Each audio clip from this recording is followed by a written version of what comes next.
Magpapatay ba siya ng sarili sa ano? Yamot po nang magsasamba sa iyo ng konti.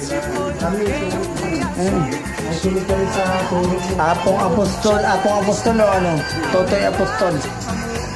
Ano yung ano doon? Hindi, kumbaga, ikaw yung ano eh, talagang parang saksi ni Jehovah eh. Hindi ko alam kung ano kasi saksi ka sa lahat eh. Alam mo yung iglesia, alam mo yung katoliko. Saksi ka na lang. Ano?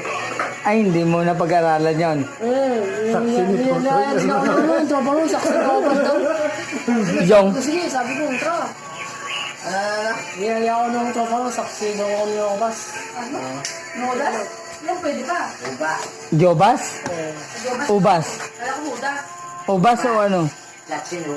Saksi ni Ubas? Kaya ilalagay niya ako ngayon sa papel